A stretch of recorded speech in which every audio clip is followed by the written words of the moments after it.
महाराष्ट्रीयन पदार्थामधील अतिशय फेमस अशी ही डिश आहे पाटवडी, पाटोडी किंवा थापून करतात म्हणून याला थापटवडी असं देखील म्हणतात। नावं जरी वेगवेगळी असली तरी तितक्याच आवडीने ही खाल्ली जाते, बनवली जाते।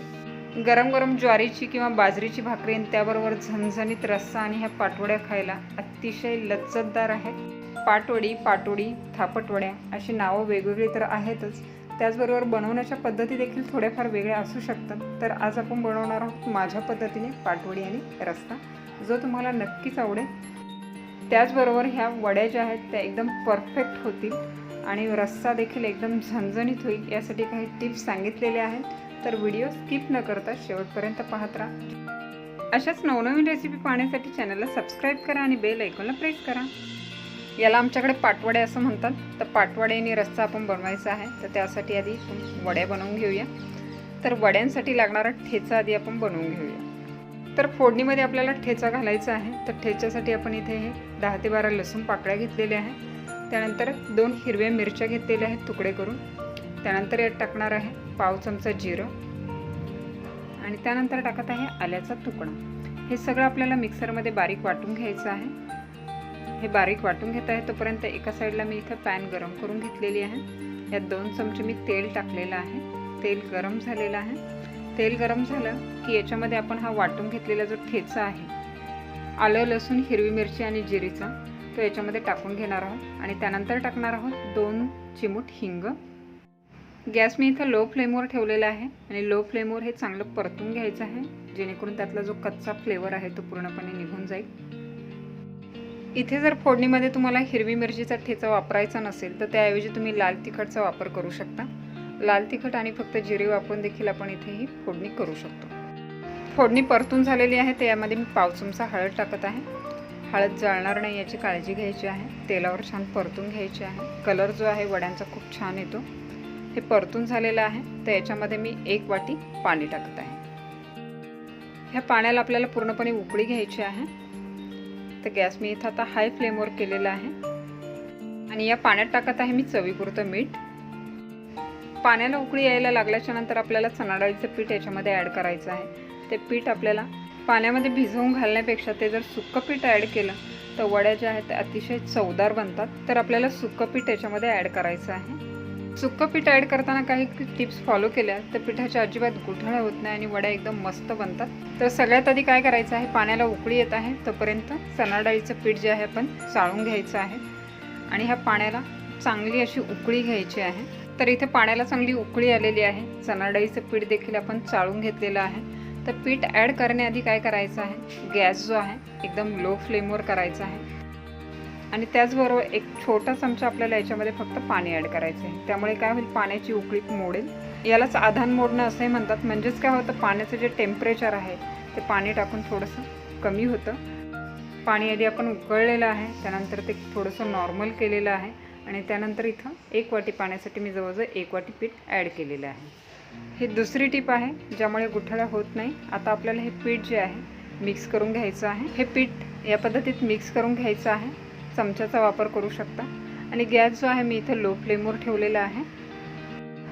पीठ इथे हे बऱ्यापैकी मिक्स होत आलेलं आहे। आता याच्या जे छोट्या छोट्या गुठळ्या आहेत त्या इथं कमी झालेल्या आहेत। तर आता आपण काय करणार आहोत, दुसरी मेथड म्हणजे आपण लाटण्याचा वापर करायचा आहे। इथं सगळ्यात इझी मेथड आहे। या पद्धतीने केलं तर लाटण्याबरोबर सगळं पीठ जे आहे ते फिरलं जातं आणि त्यातल्या गुठळ्या जर राहिलेल्या असतील तर त्याही फुटल्या जातात। पीठ व्यवस्थित मिक्स होतं। वड्या जर आपल्याला जास्त क्वांटिटीमध्ये करायच्या असेल तर लाटण्याने मिक्स करणं अतिशय उत्तम पर्याय आहे। एकदम मस्त पीठ शिजलं देखील जाते आणि एकही गुठळी याच्यामध्ये राहत नाही। पीठ आपण मिक्स करून घेतलेलं आहे। तिथे 2 ते 3 मिनिटासाठी वाफ येतपर्यंत आपल्याला हे शिजवून घ्यायचं आहे। गॅस लो फ्लेमवर ठेवायचा आहे, त्यामुळे पीठ जे आहे एकदम व्यवस्थित शिजलं जातं आणि पीठ जर व्यवस्थित शिजलं गेलं तरच वड्या ज्या आहेत त्या चवदार बनतात, नाहीतर खाताना त्याची चव जी आहे ती पिठूळ लागते। त्यामुळे हे पीठ व्यवस्थित शिजवून घेणं गरजेचं आहे। तर सेम याच पद्धतीने आपण मासवडीसाठी देखील पीठ शिजवून घेतो। मासवडी हा एक काही भागामध्ये खूप मोठ्या प्रमाणामध्ये आणि अतिशय फेमस असलेली डिश आहे। तर त्याचा व्हिडिओ देखील आपण अपलोड केलेला आहे आणि लिंक जर डिस्क्रिप्शन बॉक्समध्ये दिलेली आहे आणि आय बटनवर प्रेस करून देखील आपण हा व्हिडिओ पाहू शकता। तिथे देखील लाटण्याने पीठ कसं शिजवून घ्यायचं हे त्या व्हिडिओमध्ये दाखवलेलं आहे। 3 ते 4 मिनिटानंतर आपण चेक करूया. इथे पिठाला चांगली वाफ आलेली आहे. जर काही इनकेस गुठळे राहिलेले असतील तर त्याही याच्यामध्ये ह्या वाफेने फुटल्या जातात. त्यानंतर देखील आपण या पद्धतीने हे सगळं पुन्हा मिक्स करून घेणार आहोत. मिक्स करण्याचं दुसरं कारण म्हणजे जे पीठ आहे ते खाली लागता कामा नये. तर हे पीठ पुन्हा एकदा मिक्स करून झालेले आहे. तर गुठळे जे आहेत ते अजिबात दिसत नाही आहे. तर लाटण्याचं हे पीठ आपण चमच्याने काढून घेऊया आणि पुन्हा 2 ते 3 मिनिटासाठी आपण हे झाकून ठेवूया. इथे जर पीठ तुम्हाला खूप सुक्कं वाटत असेल तर वरून तुम्ही थोडंसं पाणी शिंपडू शकता. खूप प्रमाणात टाकायचं नाही, फक्त पाणी शिंपडायचं आहे आणि एक वाफ घ्यायची आहे. इथं वाफ आलेली आहे तर आपण झाकण काढून चेक करूया. पीठ मिक्स करून घ्या. इथं पाहू शकता एक गुठळी ह्या पिठामध्ये राहिलेली नाही आहे. एकदम व्यवस्थित असं शिजलेलं आहे हे पीठ. हे कसं चेक करायचं तर आधी हाताच्या बोटांना तेलाचा किंवा पाण्याचा हात लावायचा आहे आणि त्यानंतर पीठ जर आपण चेक केलं तर हे पीठ जे आहे जर व्यवस्थित शिजलेलं असेल तर ते बोटांना अजिबात चिटकत नाही. इथे पाहू शकता एकदम मऊ असं शिजलेलं आहे. एकदम सॉफ्टनेस आहे पिठाला आणि चिकटत देखील नाही आहे. तर पीठ शिजून तयार आहे. तर गरम गरमच आपल्याला हे थापून घ्यायचं आहे. हे पीठ शिजलेलं मी झाकून ठेवलेलं आहे आणि एका मोठ्या ताटाला मी मागच्या साईडने तेल लावून घेतलेलं आहे आणि ह्या तेल लावलेल्या भागावर हे शिजलेलं पीठ आपण ठेवणार आहोत. ताटाची साईज बघून मी इथे पिठाची क्वांटिटी घेतलेली आहे. तर हे पीठ जे आहे आपल्याला गरम गरम असतानाच थापून घ्यायचं आहे. त्यामुळे हात भाजण्याची शक्यता असते, चटका लागण्याची. तर त्यासाठी मी इथं हातामध्ये प्लॅस्टिकची पिशवी घातलेली आहे जेणेकरून चटका जो आहे या पिठाचा कमीत कमी हाताला लागेल. पिशवीला देखील मी थोडंसं तेल लावून घेतलेलं आहे त्याच्यामुळे ते चिकटणार नाही. या पद्धतीने हे आधी थोडंसं मिक्स करून घेतलं म्हणजे एकदम पीठ एकजीव होतं आणि त्याचं टेक्स्चर जे आहे ते खूप छान येतं. बऱ्याचदा पीठ सुक्कं झालं किंवा ते थंड झालं तर ह्या वड्यांना चिरा देखील जातात. पण इथे पाहू शकता एकदम एकजीव झालेलं हे पीठ दिसत आहे. त्याचं टेक्स्चरवरनं तुम्हाला दिसतच असेल. पीठ जे आहे आपलं सगळीकडे थापून झालेलं आहे. याचा थिकनेस जो आहे तो खूप पातळ किंवा खूप जाडसर असं ठेवायचं नाही आहे. वडी कट केल्याच्या नंतर आपल्याला याचा परफेक्ट थिकनेस समजेल. आता याच्यावर हे थापून झाल्याच्या नंतर सगळ्यात आधी आपण टाकणार आहोत हिरवीगार कोथिंबीर. कोथिंबीर टाकून झाल्याच्या नंतर आपण टाकणार आहोत किसून घेतलेलं सुक्कं खोबरं. ओलं खोबऱ्याचा वापर करायचा नाही आहे. उन्हाळ्याच्या दिवसामध्ये उष्णतेमुळे ओलं खोबरं जे आहे बाहेर लवकर खराब होतं. त्याच्यामुळे ह्या वड्या देखील खराब होतात किंवा वास लागतो खोबऱ्याचा. त्याच्यामुळे शक्यतो सुक्या खोबऱ्याचाच वापर करायचा आहे. कोथिंबीर आणि खोबरं टाकून झाल्याच्या नंतर वड्या एकदा थापून घ्यायच्या आहेत. त्याच्यामुळे खोबरं आणि कोथिंबीर जे आहे ते व्यवस्थित वड्यांवर स्टिक होईल. राहिलेलं पीठ आहे ते आपण झाकून ठेवलं होतं. ते गरम आहे त्याच्यामुळे इथे व्यवस्थित थापलं जाते आणि त्याच्यावर देखील आपण कोथिंबीर आणि खोबरं टाकून आपण हे थापून घेतलेली आहे. वडी देखील तयार झालेली आहे. थोडंसं थंड झाल्याच्या नंतर आपण ह्या कट करून घेणार आहोत. तोपर्यंत आपण पाटवडीच्या रस्स्याची तयारी करूया. तर आता आपण पाटवडीच्या रस्स्यासाठी मसाला जो लागतोय तो आपण बनवून घेऊया. 3 चमचे किसलेलं खोबरं घेतलेलं आहे. ते आपल्याला लो फ्लेमवर चांगलं भाजून घ्यायचं आहे. साधारणतः गोल्डन कलर येतपर्यंत आपल्याला हे भाजून घ्यायचं आहे. खोबऱ्याला गोल्डन कलर आलेला आहे तर आपण हे काढून घेऊया. त्यानंतर टाकणार आहोत आपण 25 ते 30 लसूण पाकळ्या आणि एक आल्याचा तुकडा. हे देखील आपण भाजून घेणार आहोत. हलकंसं भाजून झाल्याच्या नंतर आपण हे काढून घ्यायचं आहे. त्यानंतर आपण टाकणार आहोत 1 चमचा धने, त्याच्यानंतर पाव चमचा खसखस. हे देखील आपण चांगलं भाजून घेणार आहोत. खसखस जी आहे ती लवकर भाजली जाते. इथे धन्यांचा देखील मस्त असा सुगंध सुटायला लागलेला आहे तर आपण आता हे काढून घेऊया. त्यानंतर मी इथं 2 मीडियम साईजचे कांदे रफली कापून घेतलेले आहेत. ते आपण भाजून घेणार आहोत. मी इथं कांदा भाजण्यासाठी सुरुवातीला तेल टाकत नाही आहे. तेल न टाकता कांदा भाजला तर तो लवकर भाजला जातो. भाजत आल्याच्या नंतर आपण इथं थोडंसं तेल टाकणार आहोत.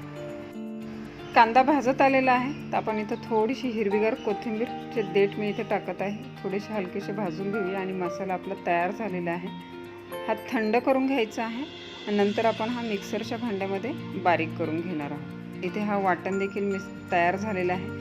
कमीत कमी पाणी घालून हा वाटून घेतलेला आहे. तर एका साईडला मी इथं पॅन गरम करून घेतलेली आहे. त्यामध्ये मी 3 चमचे तेल गरम करून घेतलेले आहे. तेल गरम झालं की त्याच्यामध्ये टाकणार आहे 1 तमालपत्र, 1 दालचिनीचा तुकडा आणि 1 थोडासा चक्री फूल टाकणार आहे. हे अख्खे गरम मसाले वापरणं पूर्णपणे ऑप्शनल आहे. इथे या मसाल्यांचा तेलात टाकल्यानंतर सुगंध खूप छान येत आहे. तर आता टाकूया आपण वाटून घेतलेला मसाला. तेलामध्ये हा मसाला आपल्याला चांगला परतून घ्यायचा आहे. कमीत कमी पाणी घालून हा वाटून घेतलेला आहे, त्याच्यामुळे हे लवकर तेलावर चांगला परतला जातो. त्यानंतर इथे टाकत आहे 2 चिमूट हिंग, पाव चमचा हळद, त्यानंतर टाकत आहे 1 चमचा काश्मीरी मिरची पावडर, कलर छान येतो. त्यानंतर मी इथं 2 चमचे घरातला गरम मसाला वापरलेला आहे. तुम्हाला दुसरा कुठला वापरायचा असेल तर तो देखील तुम्ही इथं वापरू शकता. आणि अर्धा चमचा कांदा लसूण मसाला टाकलेले सुके मसाले सगळे या मसाल्याबरोबर परतून घेऊया. मसाले जळणार नाही त्याची इथं आपल्याला काळजी घ्यायची आहे. गॅस मी इथे लो फ्लेमवर ठेवलेला आहे. मसाले चांगले परतून झालेले आहेत. इथं तेल सुटलेलं दिसत आहे. तर त्यानंतर आपण टाकणार आहोत इथे थोडीशी हिरवीगार कोथिंबीर. मिक्स करून घेऊया. मसाल्यांचा मस्त असा सुगंध इथं सुटलेला आहे. कलर देखील मसाल्याला खूप छान आलेला आहे. हे सगळं परतून झालेलं आहे. तर आता आपल्याला याच्यामध्ये पाणी ॲड करायचं आहे. पाणी मी इथे एका साईडला गरम करून घेतलेलं आहे. गरम पाणी याच्यामध्ये ॲड करणार आहे. रश्श्याचा थिकनेस पाहून आपण इथे पाणी ॲड करणार आहोत.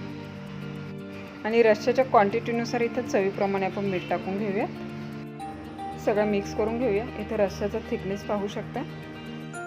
हे रश्श्याला इथं चांगली उकळी आलेली आहे. यानंतर आपण 8 ते 10 मिनिट गॅसवर असंच उकळत ठेवणार आहोत, जेणेकरून यातले जे मसाले आहेत त्याचा स्वाद जो आहे तो पूर्णपणे या रश्श्यामध्ये उतरेल.